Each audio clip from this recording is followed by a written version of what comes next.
Aviões chocando-se contra prédios, explosões à bomba, sequestros de meninas, ataque a uma revista satírica, ataques coordenados a mais de 6 locais diferentes ao mesmo tempo. Qual o tema que nós vamos trabalhar hoje? Terrorismo globalizado e a lei antiterrorismo no Brasil. Esse tema é de suma importância para a tua aprovação.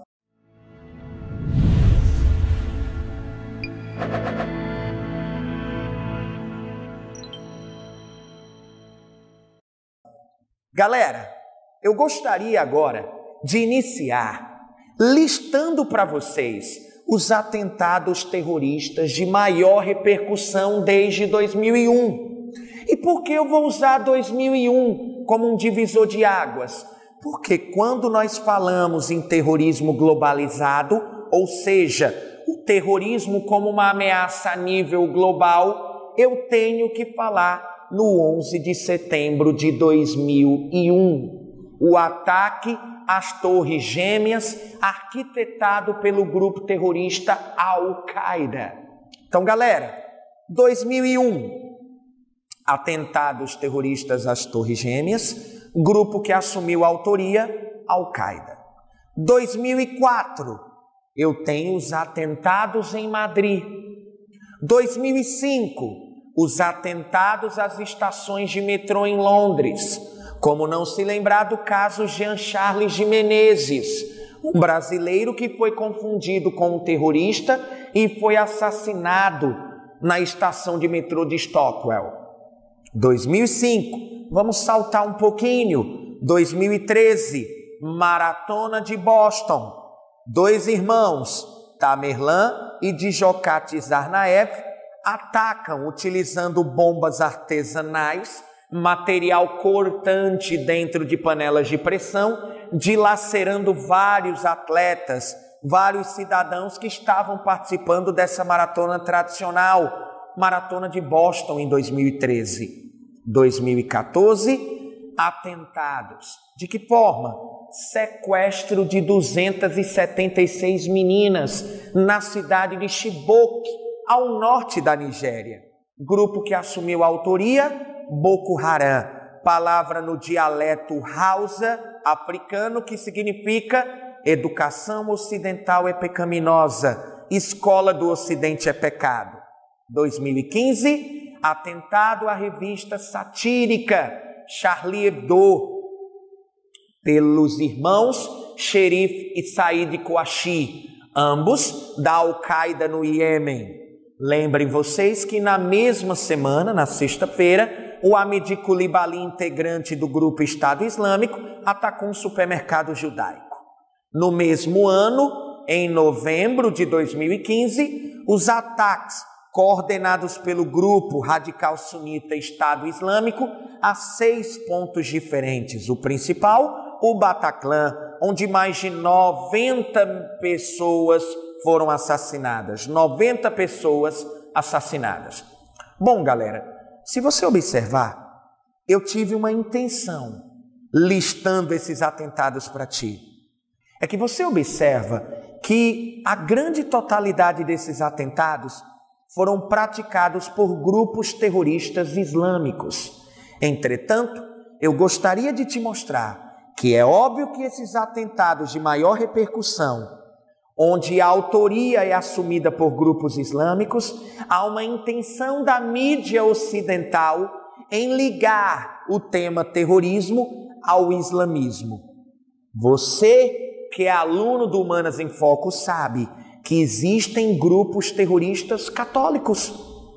Eu tenho IRA, lá na Irlanda, um grupo formado por católicos radicais que querem a independência do Reino Unido.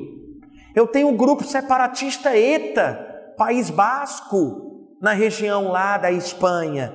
O que eu gostaria de colocar para vocês é que nem todo grupo terrorista é islâmico, tá certo? E lembre-se, esses grupos fazem uma interpretação marginal, uma interpretação equivocada do Islã para justificar suas atrocidades.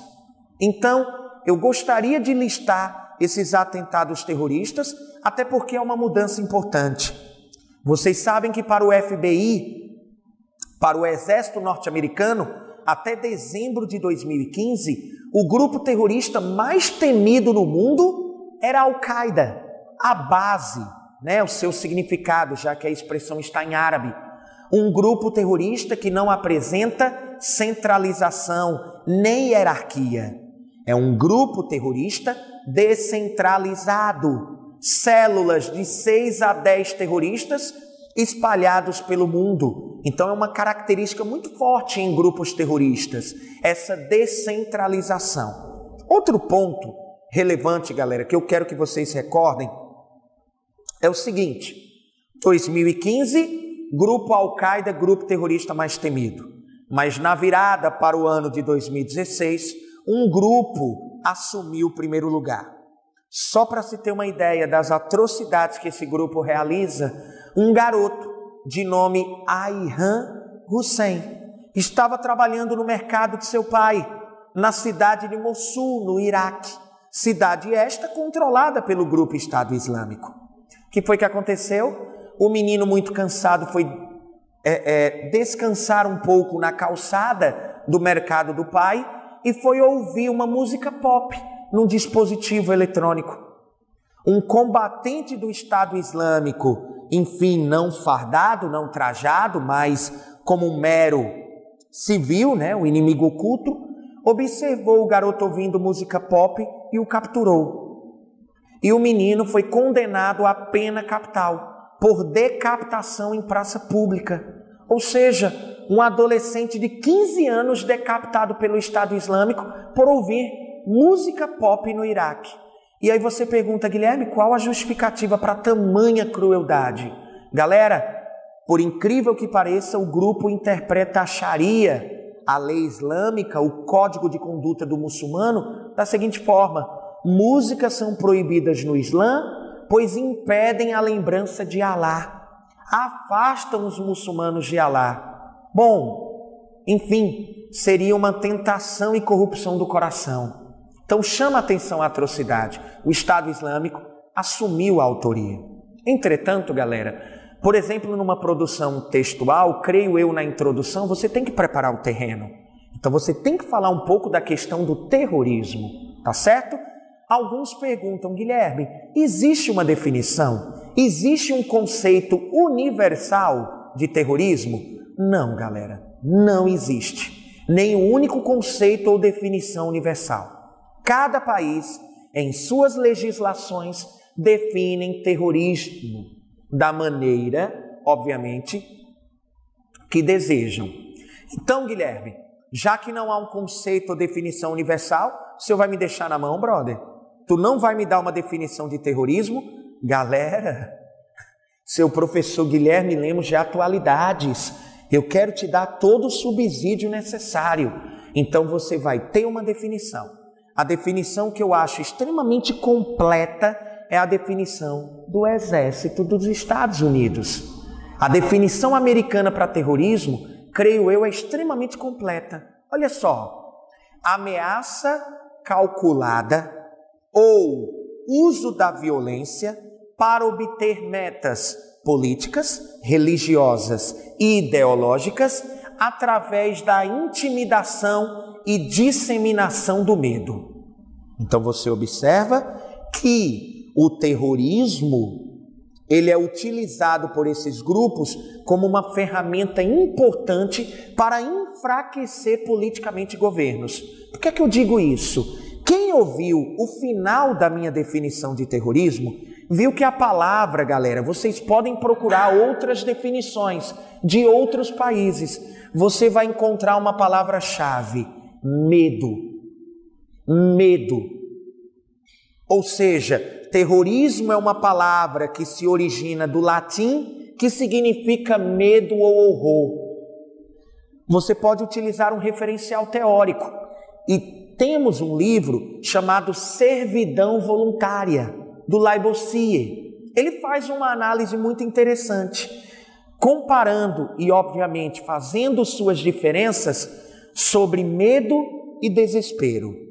Por exemplo, a partir do momento que ocorre um atentado, naquele momento em que o atentado está sendo executado, eu tenho uma população que está desesperada. Grupos terroristas não acham muito bom que a população esteja em constante desespero, porque Lavoisier explica, o desespero provoca reação. Ou seja, a partir do momento que um terrorista passa ali, pode ser que muitas das vítimas corram, mas talvez algumas das vítimas tentem uma reação.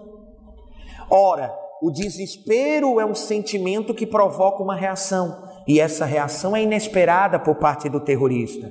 O medo não, o medo prende. O medo enfraquece politicamente o governo, porque a população amedrontada passa a questionar, a não mais legitimar um governo que não consegue combater minimamente aquela ameaça. Então, galera, muito interessante a questão do medo. Até no livro A Arte da Guerra do chinês Sun Tzu, tem uma frase que traz a essência do terrorismo: mate um, amedronte 10.000. O que é que você quer dizer com isso, Guilherme?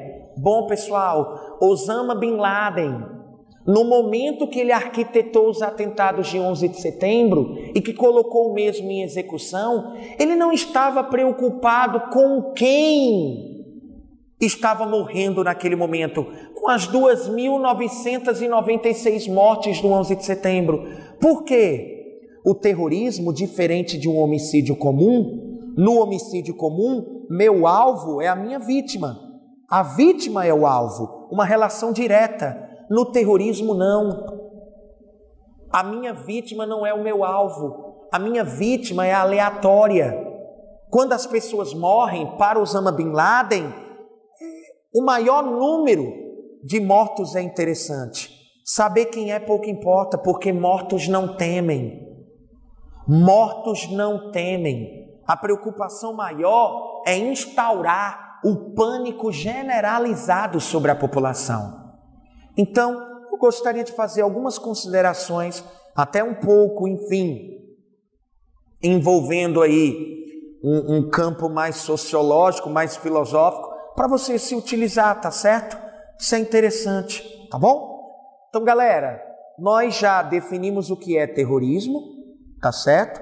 Nós já colocamos essa compreensão sobre medo e desespero e já citamos a Arte da Guerra de Sun Tzu. Um aluno estava em sala e ele perguntou o seguinte: Guilherme, nós sabemos que o exército dos Estados Unidos e de outras potências ocidentais é muito maior, tem um poder bélico muito superior a nações como o Iraque e o Afeganistão. Por que essas guerras duram tanto? Por que esse inimigo não é destruído logo? Galera, há um ponto-chave aí. Nesse próprio livro A Arte da Guerra, o Sun Tzu dá mostras de um modelo de guerra chamado guerra assimétrica. O que seria a guerra assimétrica? Um inimigo cuja face você não reconhece e que pode ser qualquer pessoa.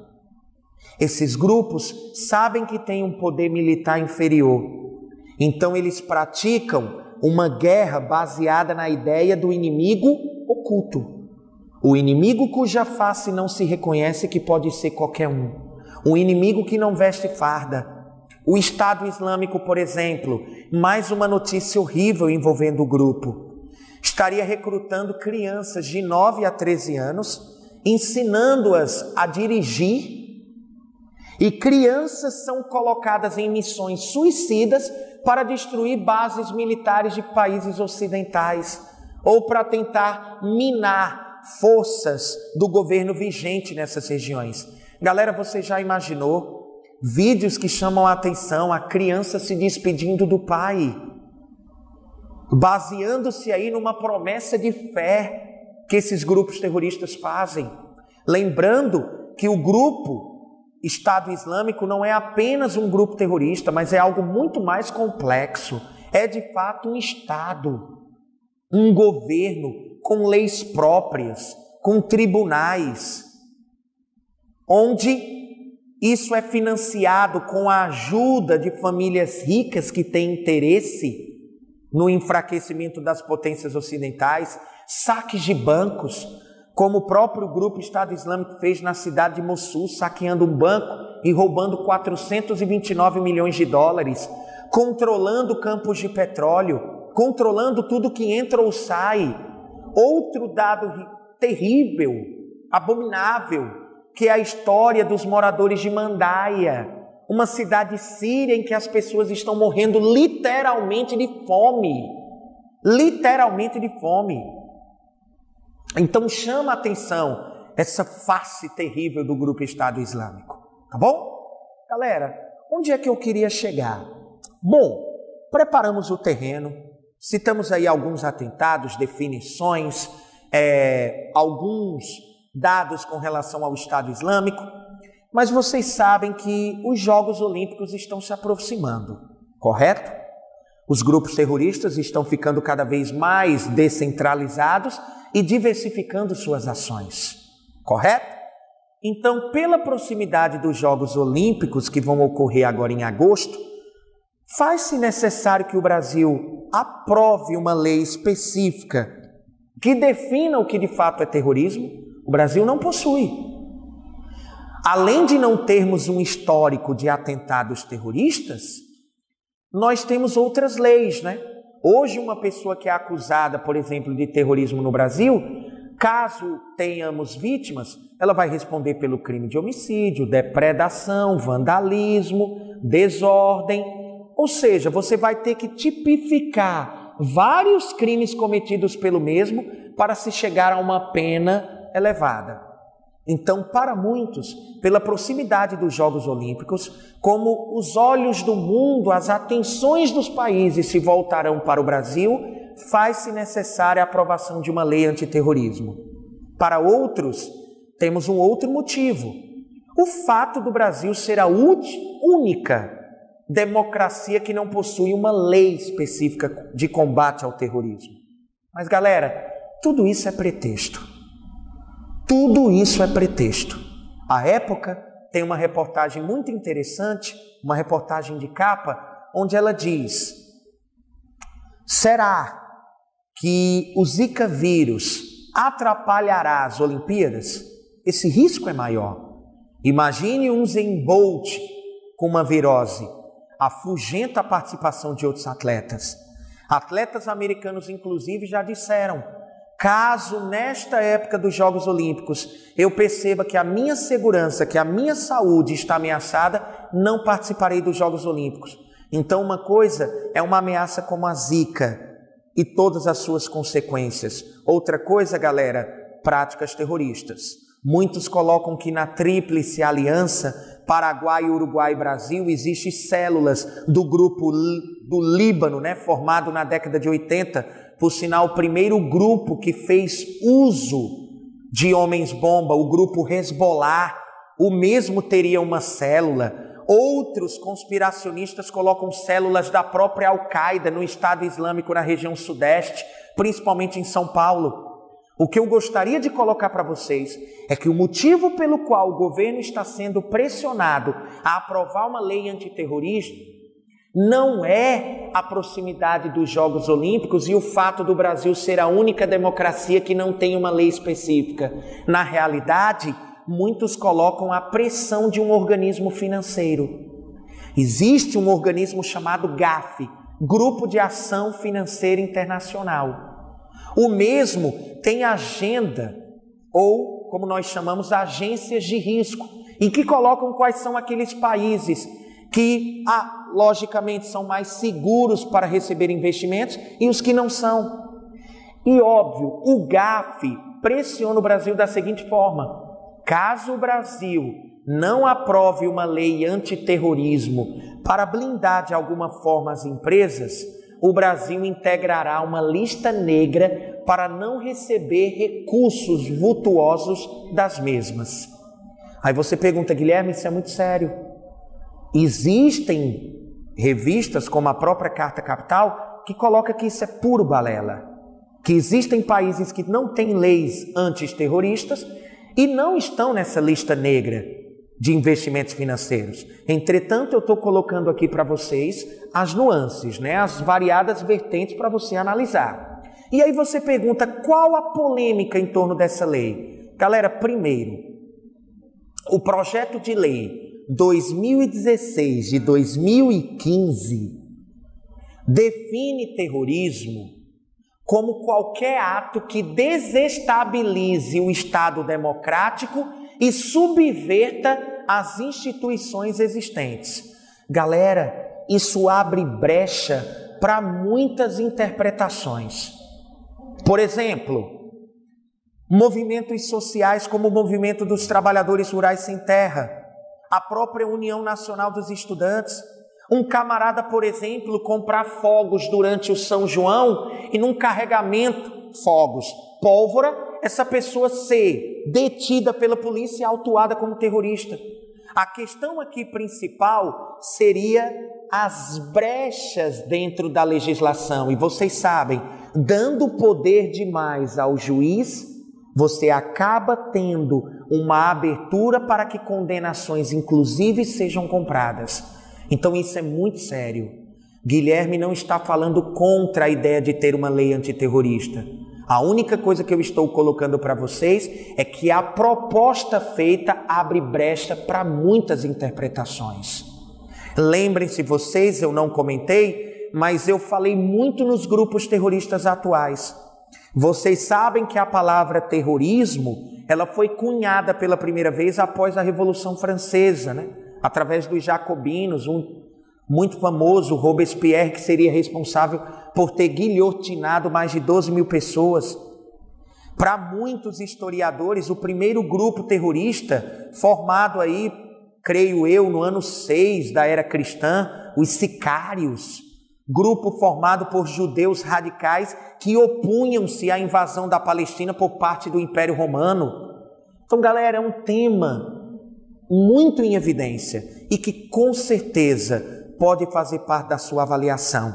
Lembrem-se, a lei antiterrorismo, como está proposta, poderia ferir liberdades, direitos individuais, como a liberdade de expressão e a liberdade de organização de movimento social. Tá certo? Uma dica rápida. Espero ter colaborado e até a próxima, meu querido, se Deus quiser.